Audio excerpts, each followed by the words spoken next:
बद्री विशाल धाम, बद्रीनाथ धाम में चारों ऋषि कुमार सनक, सनंदन, सनातन, सनत कुमार, ये चारों ऋषि सत्संग के लिए गए। बद्री विशालनाथ धाम में बद्रिकाश्रम में गए कि चलो सत्संग करते हैं। और वहां क्या देखा इन्होंने? जब पहुंचे तो वहां देखा ददृष्टुस्तत्र नारद, वहां नारद जी मिल गए महाराज आगे। और नारद जी क्या कर रहे हैं? इतने विचलित हैं, बेचैन हैं, कभी इधर दौड़ते हैं, कभी उधर दौड़ते हैं, बेचैन है। अब चारों कुमारों को हंसी भी आई, सोचने लगे अरे नारद जी इतने विचलित आज तक हमने नहीं देखे, ना इनकी कोई गृहस्थी है, ना कोई बाल बच्चे हैं, चलो दुखी तब हो जाते। अब ये कहीं 2 घड़ी से ज्यादा टिकते भी नहीं, परंतु इतने दुखी क्यों हैं? आज 4 कुमारों ने 4 प्रश्न नारद जी से किए। पहले कहते हैं कथम ब्रह्मण दीन मुख कुतश्चिंतातुरो भवान। दूसरा कहता है महाराज, पहला कहता है कथम ब्रह्मण दीन मुखा, अरे नारद जी ब्रह्मा के मानस पुत्र हो, ब्रह्मा के पुत्र है नारद जी, और इस प्रकार ऐसा दीनहीन मुख करके कहां दौड़े जा रहे हैं? चिंतातुरो भगवान। दूसरे कहते हैं इधर उधर क्यों चिंता में आतुर होकर के भाग रहे हो? तीसरे कहते हैं त्वरितम गम्यते पुत्र, महाराज इतनी शीघ्रता से कहां दौड़े जा रहे हैं? चौथा कहता है कुतश्चागमनम तव, महाराज आपका आगमन कहां से हुआ इस बद्री विशालनाथ धाम में? बद्रीनाथ धाम में आप कहां से आ रहे हो और इतने परेशान क्यों हो? और महाराज गतवित्तो यथा जन, आपका मुख ऐसा लग रहा है जैसे किसी कंजूस का धन चोरी हो गया हो। आपके मुख मंडल की आभा को देख करके ऐसा प्रतीत हो रहा है गतवित्तो यथा जन। हमें नोचतम बद कारण, अपना महाराज कारण बताइए, आप इतने परेशान क्यों हो? क्योंकि संतों के पास ऐसा कोई धन ही नहीं होता कि जिसको कोई चुरा ले। अब नारद जी के पास एक तमूरा है, बीणा है, उस पे नारायण नारायण करते हैं। अब उसमें चुराने वाली कौन सी बात है? कोई कैश तो अपने पास रखते नहीं कि उसको चुरा लिया है। तब महाराज सनत कुमार कहते हैं कि संतों के पास चुराने के लिए कुछ होता ही नहीं, उनके पास तो राम जी के नाम का धन होता है, कृष्ण के नाम का धन होता है। पायो जी मैंने राम रतन धन पायो, उसमें चुराने वाली तो कोई बात ही नहीं, कोई चुरा ही नहीं सकता। क्या कहते हैं संत? वस्तु अमूलक दिनी मेरे सद्गुरु, वस्तु अमूलक दिनी मेरे सद्गुरु, हरस हरस जग गायो पायो जी मैंने राम रतन धन पायो, पायो जी मैंने राम रतन धन पायो, पायो जी मैंने राम रतन धन पायो, पायो जी मैंने राम रतन धन पायो। राम जी के नाम का ऐसा धन है, संत कहते हैं खर्च न कोई चोर न लेवे, खर्च न कोई चोर न लेवे, खर्च न कोई चोर न देवे, खर्च न कोई चोर न लेवे, दिन दिन बड़े सवायो पायो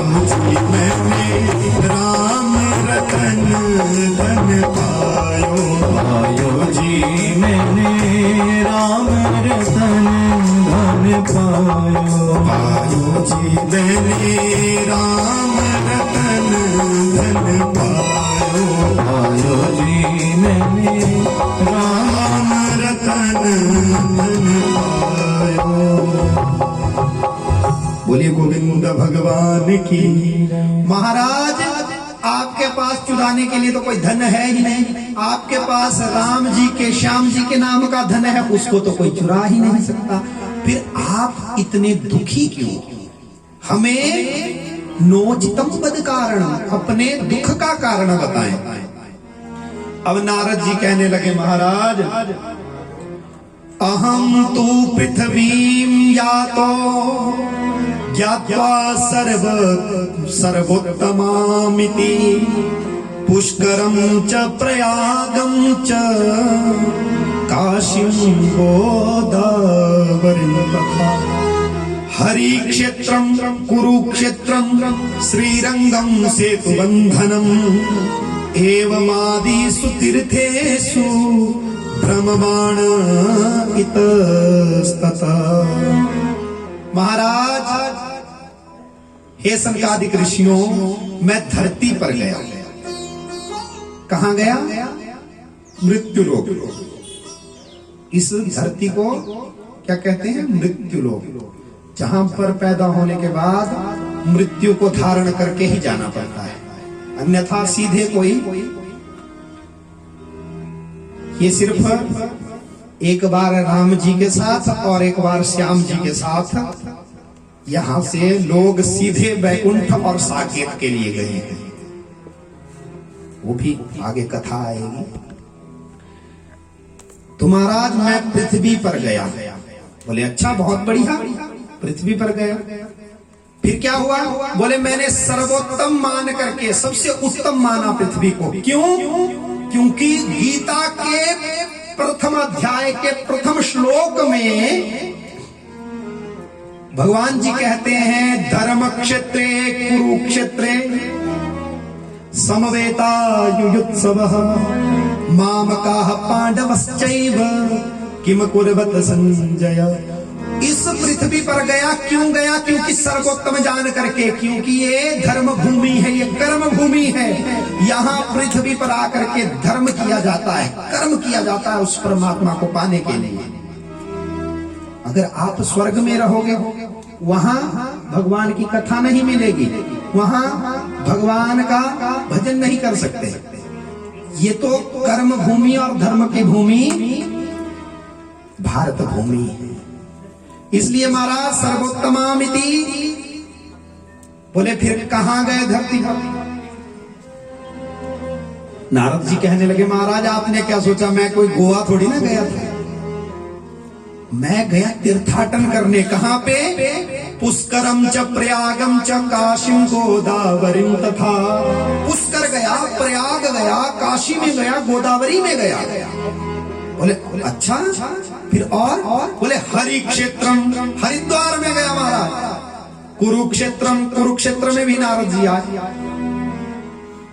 और श्रीरंगम सेतुबंधनम, रामेश्वर में पहुंच गया महाराज। एवमादिषु तीर्थेषु भ्रममाण इतस्ततः। और मैं महाराज इन तीर्थों पर घूमा। बोले फिर बहुत बढ़िया हो महाराज, आप तीर्थों का तीर्थाटन किया, फिर आप उदास क्यों हो? तीर्थों पर घूमे। बोले महाराज उदासी का कारण ही तो यहीं से शुरू होता है। बोले क्या हुआ? बोले महाराज ना पश्यम पुत्र चिच्छर्म मनः संतोष कारकम। महाराज गया तो मैं तीर्थों में, परंतु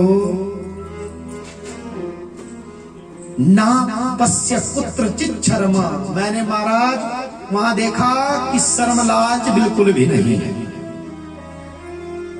और जब ऐसा देखा तो मन संतोष कारकम की मेरे मन को कोई शांति मिलती। तीर्थों का तीर्थाटन किया तो महाराज मैंने पाया कि तीर्थवासी महापापी, तीर्थों पर जो रहते हैं वो तो महापापी हैं, परंतु लोगों के पास, धरती के लोगों के पास इतना धन हो गया कि जिसका मन करता है अपनी गाड़ी उठा करके पहुंच जाता है केदारनाथ धाम। जहां जाया जाता था कब? जब ब्रह्मचर्य आश्रम का पालन करते हो 25 वर्षों तक जब विद्या अध्ययन किया जाता था, उसके बाद 25 वर्षों से लेकर के 50 वर्ष तक गृहस्थ किया जाता था, विवाह होता था, बच्चे होते थे, उनको पाला जाता था, और फिर 50 वर्ष के बाद धीरे धीरे इस संसार को छोड़ करके धीरे धीरे बच्चों को सारा कार्य व्यापार सौंपते हुए धीरे धीरे भगवान की भक्ति में लगा जाता था। और जब 75 वर्षों के बाद या 65 वर्षों के बाद तीर्थ यात्रा पे निकला जाता था, तीर्थों का भ्रमण किया जाता था। किस लिए? मोक्ष को प्राप्त करने के लिए। परंतु महाराज क्या हुआ कि कलयुग लोगों के पास धन हुआ, तो आज वो तीर्थ जहां मोक्ष मिलता था, जहां बड़े बड़े ऋषि संत महंत जाकर के तप करते थे, गृहस्थी वानप्रस्थ करके सन्यास जब लेते थे तब जाते थे, आज उन तीर्थों पर पिकनिक स्पॉट बनाए हैं। ऐसा देख करके महाराज मैं बहुत परेशान हो गया। और ये नारद जी कब कह रहे हैं? जब कलयुग अभी आया ही था, और ये घटनाएं आज घट रही हैं। तभी तो फिर केदारनाथ में महाप्रलय तांडव होता है, जब हम लोग तीर्थों को, वो भगवान के पुण्य धाम को, जहां पर नित्य भगवान का वास है, भगवान रोज जहां रहते हैं, वहां जाकर के पिकनिक मनाते हैं, तो फिर प्रलय ही होगा। इसलिए महाराज नाकुत्र पश्चात शर्म, महाराज किसी को शर्म लाज नहीं है। और कलिना धर्म मित्रेण धरेम बाधिताधुना, और सबसे बड़ी बात महाराज और देखी मैंने कि सत्यम नास्ति, इस कलयुग के आने से सत्य नहीं रहा। और सबसे ज्यादा बेड़ा गर्क तो तब हुआ जब से ये मोबाइल हमारे पास आए होंगे। रोपड़ में बताएंगे, चंडीगढ़ में सबसे ज्यादा झूठ बोलने का साधन ये मोबाइल जब से आया है ना, तब से तो दुनिया ने झूठ बोलना बिल्कुल प्रारंभ कर दिया हुआ। सत्यम नास्ति तपः शौचम, तप नहीं रहा, लोग तप नहीं करते, सच नहीं कहते, और फिर तप नहीं करते, और शौचम शुद्ध नहीं रहते। लोग सोचते हैं अब तो, पहले तुम्हारा कहाँ शुद्धता होती थी, अब तो फिनाइल के पोछे लगाए जाते हैं, पता नहीं क्या क्या नाइजॉल और क्या क्या कितने प्रकार के, तो फर्श चमकाने के लिए। अरे इससे शुद्धता थोड़ी ना होती। सनातन संस्कृति गौ से प्रारंभ होती थी। गाय जहां रहती है वहां गोपाल रहते हैं, जहां गौ ही नहीं होगी फिर गोपाल भी। भगवान स्वयं जब इस धराधाम पर आए तब वो भी गोपाल बने, उन्होंने भी गौ का पालन किया, गौओं को चराया। आज गौ के नाम पर भारतवर्ष में इतने षड्यंत्र रचे गए कि आजकल सही नस्ल की गौ रही नहीं है, जो है भी वो जरासी है। गौ के नाम पे जरासी, जर्सी नस्ल जिसको कहते हैं, गाय नहीं। गल कंबलादि शासनादि वत्तमिति गोत्तम, गाय की क्या पहचान बताई है शास्त्रों में? जिसके गल में कंबल होता है, गाय की झालर जैसी होती है, और पीठ पे जिसके ठूंठ होती थी, वो असली गौ थी। परंतु अब उसको भी हाइब्रिड करके जरासी कर दिया है। महाराज अब चप्पल पहन करके भोजन बनाया जाता है। बोले महाराज ये तो किचन की चप्पल है। अरे चप्पल तो चप्पल ही है, किचन की है चाहे बाहर की, शुद्धता नहीं रही। ये मैं पहले भी प्रार्थना कर चुका हूं, मैं अपनी तरफ से माताओं कुछ नहीं कहता। ये सब भागवत जी में लिखा है और आज नहीं लिखा गया, जब अभी कलयुग आने ही वाला था तब लिखा हुआ है। और दया दानम न विद्यते, दया नहीं रही, दान नहीं रहा। उदरम भरिणो जीवा वरा का कूटभासिना, बस सब अपना पेट भरने वाले हो गए, बस मेरा पूरा हो जाए, बाकी औरों की कोई फिक्र नहीं करनी। भाई भाई का शत्रु हो गया। इस भारत भूमि को वसुदैव कुटुंबकम कहा जाता था और गेट पे लिखा जाता था अतिथि देवो भव। अतिथि देवता है, अतिथि भगवान लिखा जाता था और आप लिखते हैं कुत्तों से सावधान। पहले लिखते थे अतिथि भगवान, अब लिखते हैं कुत्तों से सावधान। ये तो भारत की दुर्दशा है। इसलिए महाराज,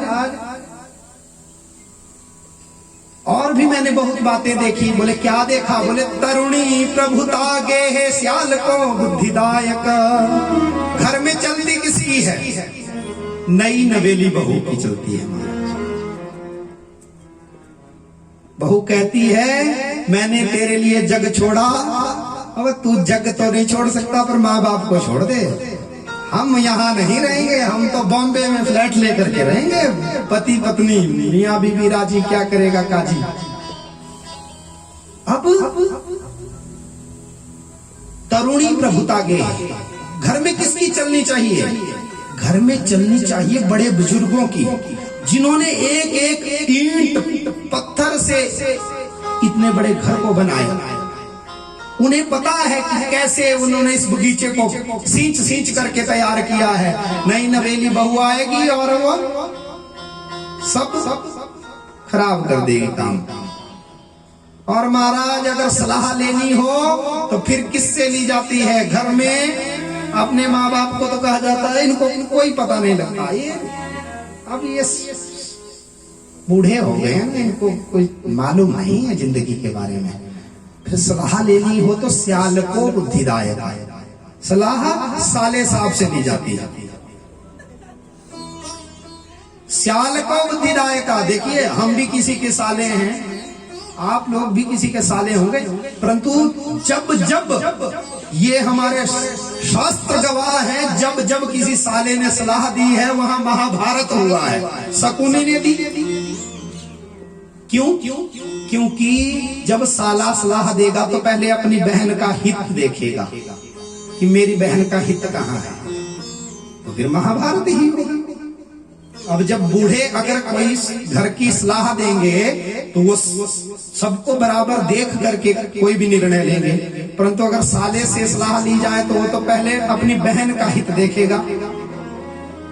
ऐसा नहीं है कि साले सब उल्टी सलाह देने वाले ही होते हैं, अच्छी राय देने वाले भी होते हैं, परंतु सर्वप्रथम अपने माँ बाप को, अपने बूढ़े बुजुर्गों को, दादा दादी को उनसे पूछो अपने घर के बारे में, जिन्होंने इस बगीचे को इतना सींच सींच करके तैयार किया है। और महाराज कन्या विक्रयणो लोभा दंपत्ति न च कलकलम, कन्याओं का क्रय विक्रय होता है महाराज।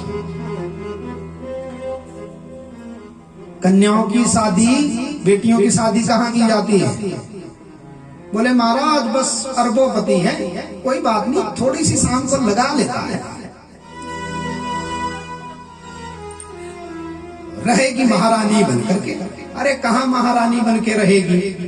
जो थोड़ी सी लगाता है कल को ज्यादा लगा करके पता नहीं किस नाली में गिर करके रहेगा। कन्याओं का क्रय विक्रय होता है महाराज। रिश्ते और जब ऐसा देख करके संबंध बनाए जाते हैं तो फिर वो संबंध ज्यादा दिन नहीं टिकते और दंपति नाच कलकनम, पति पत्नी के बीच में नित्य प्रति झगड़ा होता है। नारद जी कहने लगे महाराज मैं व्यथित हो गया। जब ऐसा हाल धरती पर देखा तो मैंने सोचा कि चलो महाराज यहां तो बहुत बुरा हाल है, चलो वृंदावन चलता हूं।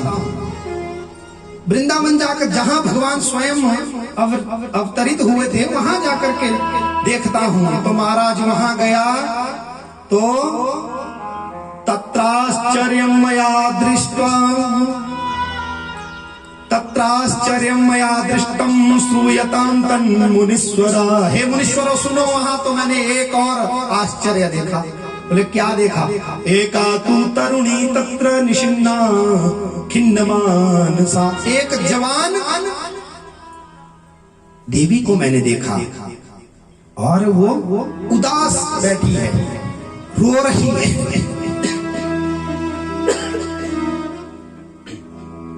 रो रही है और उसकी गोदी में दो बूढ़े पड़े खड़े।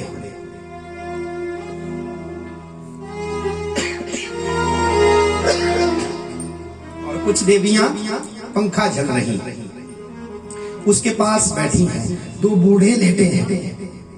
अब मैंने देखा अरे ये देवी क्यों रो रही है और ये बूढ़े कौन होंगे, परंतु मैंने दूर से देखा।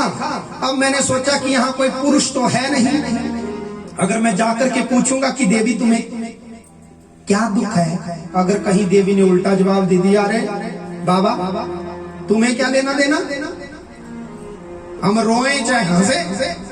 इसलिए मैंने देखा महाराज, मैं जैसे ही लौटने लगा तो पीछे से उस देवी ने मुझे आवाज दी, भो भो साधो क्षणम तिष्ठ मत चिंतामपि नाशय। हे महाराज साधो, हे संत, कुछ क्षण रुक जाइए महाराज और मेरी चिंता का नाश करें। दर्शनम तब लोकस्य सर्वथा अगहरम परम। संत भगवान का रूप होते हैं महाराज, कुछ क्षण रुक जाइए, मेरी चिंता का नाश करिए। नारद जी कहते हैं मैं मुड़ करके लौट करके गया, पूछने लगा देवी तुम कौन हो और ये जो दो बूढ़े तुम्हारे गोदी में पड़े हैं ये कौन है? तो देवी कहती है अहम भक्ति रीति ख्याता इमौ में तनयो मतो ज्ञान वैराग्य नामानो काल योगे नजर जरो। महाराज मेरा नाम भक्ति है और ये मेरे दो बेटे हैं। बोले अरे देवी ये विचित्र बात है, माँ तो जवान है बेटे बूढ़े हो गए, ये क्या हुआ? बोले महाराज मैं अपनी पूरी व्यथा तुम्हें सुनाती हूँ। उत्पन्ना द्रविड़े साहम वृद्धिम कर्णाटके गता क्वचित महाराष्ट्रे गुर्जरे जीर्णतां गता। मैं सतयुग में पैदा हुई, मेरा खूब बोलबाला हुआ, सतयुग में सभी भक्ति करने वाले थे और मेरे पुत्र भी बिल्कुल जवान थे। सतयुग गया तो त्रेता में भी मैं खूब जवान रही, क्योंकि राम जी का राज्य था, सभी भक्ति करने वाले थे। और जैसे ही द्वापर आया तो कुछ भक्ति घट गई, मैं महाराज बूढ़ी होने लगी, परंतु मेरे पुत्र जवान रहे। और जैसे ही कलयुग आया तो मैं भी बूढ़ी और मेरे बेटे भी बूढ़े हो गए। कलयुग में ना कोई भक्ति करता है ना कोई ज्ञान ग्रहण करके राजी है। ये तो भला हो नारायण भगवान का हमारे पास माइक दे दिया है तब लोग चुप बैठते हैं, नहीं तो महाराज जैसे ही हम उतरते हैं लोग अपनी इतनी व्यथा सुनाते हैं। पंडित जी सुनिए, फिर हम भी हाथ जोड़ करके सुनते रहते हैं। बोलिए महाराज। बोले कलयुग आया तो फिर मैं भी बूढ़ी और मेरे ना कोई भक्ति करता है ना कोई ज्ञान को धारण करता, और वैराग्य की तो बात ही छोड़ी। वैराग्य कोई लेकर के ही राजी नहीं।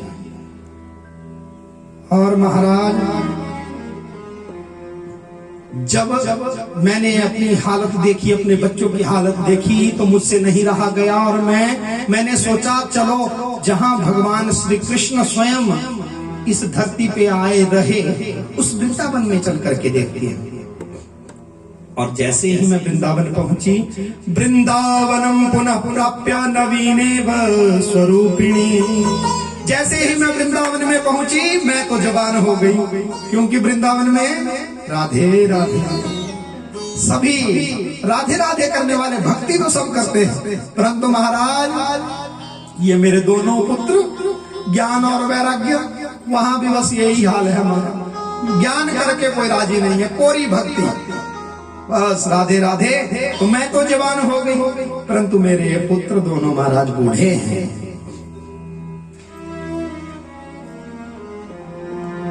और महाराज मैं तो सोचती हूं कि इस कलयुग को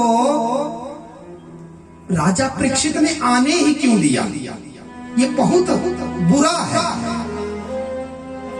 नारद कहते हैं देवी अरे कलयुग बुरा नहीं है,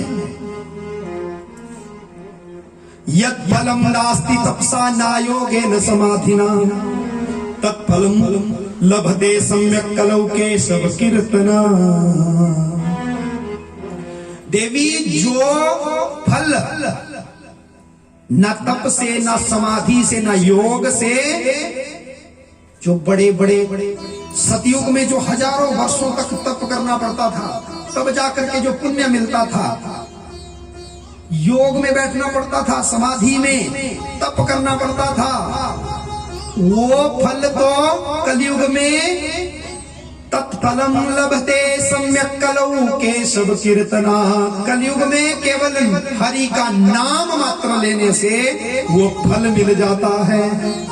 और इससे आगे क्या चाहिए देवी? कलयुग में बड़े समाधि में बैठ करके या योग में बैठ करके भगवान को प्राप्त नहीं किया जा सकता। भगवान का नाम गाने मात्र से हजारों संत हैं कलयुग में जिनको भगवान का साक्षात्कार हुआ है वृंदावन में, मात्र एक भगवान का नाम का गुणगान करने से। तुलसीदास बाबा कहते हैं कलियुग केवल हरि गुण गा, कलियुग केवल हरि गुण गा, कलियुग केवल हरि गुण गा, पावत नर पावहि भव पावत नर पावहि भव कलियुग केवल हरि गुण गा, कलियुग केवल हरि गुण गा, गावत नर पावहि भव पावहि भव। बोले गोविंद भगवान की। तुलसीदास बाबा तो कहते हैं कलयुग केवल हरि गुण गाहा, गावत नर पावहि भवथाहा। जो कलयुग में मात्र नाम जप करता है भगवान का, कृष्ण कृष्ण कृष्ण या गोविंद गोविंद राधे राधे राधे सीताराम सीताराम। हमारे पूज्य गुरुदेव जब हम काशी में गुरुजी के पास जाया करते थे तो मात्र गुरुदेव जाओ बैठो, जितनी देर बैठना है, इधर उधर की कोई बात नहीं होगी, मात्र सीताराम सीताराम सीताराम सीताराम सीताराम सीताराम सीताराम सीताराम, इससे अन्यत्र कोई भी बात नहीं। बस बोलना है तो सीताराम सीताराम बोलो, नहीं तो बातें करनी है तो भागो भागो भागो। इसलिए कलयुग में केवल हरि गुण, हरि का नाम ही है जिसको गा करके मनुष्य भव सागर से पार हो जाता है। देखिए कितना कलयुग का कितना सुंदर महत्व है। ऐसा नहीं है कि कलयुग बहुत बुरा है। इतनी छूट दे रखी है कि कुछ भी नहीं करना, मात्र भगवान का नाम स्मरण करना है। चलते फिरते उठते बैठते, सब्जी बनाते, झाड़ू लगाते, कपड़े धोते, बस सीताराम सीताराम सीताराम सीताराम सीताराम सीताराम सीताराम सीताराम, कुछ नहीं करना। घर का काम अपना करना है और मन राख्यहु जहां कृपा निधाना, जहां वो करुणा निधान कृपा निधान रहते हैं, बस वहीं इस मन को लगा करके रखना है और भगवान का सुमिरन करना है। इससे और क्या चाहिए। अब सतयुग में बैठे रहो हजारों सालों तक, वहां भी वही सीताराम करना है, पर बैठना पड़ेगा एकाग्र होकर के या एक टांग पे खड़े होकर के। तब जाकर के जो पुण्य प्राप्त होगा वो कलयुग में मात्र चलते फिरते उठते बैठते ही प्राप्त हो रहा है। तो इससे बढ़कर के और इस जीव को क्या चाहिए। इसलिए महाराज नारद कहते हैं, कुकर्माचरणात् सारा सर्वतो निर्गतो धुना, पदार्था संस्थिता भूमो बीजहीन स्तुथा तुषायथा। देवी कलयुग में नाम का बहुत प्रभाव है, परंतु जो नाम नहीं लेते फिर वो कुकर्म करते हैं। जिंदगी में दो ही कार्य हो सकते हैं, या तो धर्म हो सकता है या फिर धर्म नहीं करोगे तो फिर स्वयं अधर्म हो जाएगा। जब इस सृष्टि को पैदा किया ब्रह्मा ने तो धर्म को पैदा किया, अधर्म स्वयं पैदा हो गया। रहा है कि आप सीधे चलते रहो, धर्म के रास्ते पे चलते रहो। अगर धर्म छोड़ोगे फिर अधर्म करने की जरूरत नहीं है, वो स्वयं हो जाएगा। इसलिए इस कलयुग के आने से जो भगवान का भजन नहीं करते, उसके कारण से सभी वस्तुओं का सार चला गया, निस्सार हो गई वस्तुएं। 1 क्विंटल बीज भूमि में डालो, 10 किलो भी वापस नहीं आता। पहले सतयुग में क्या होता था, एक बार फसल वो और 100 बार काटते थे, एक बार बीज डालकर। और अब एक बार बीज डालो, वो बीज भी कई बार वापस नहीं आता। बीजहीना तुषायथा, भूमि बीज का भक्षण करने वाली हो गई। और महाराज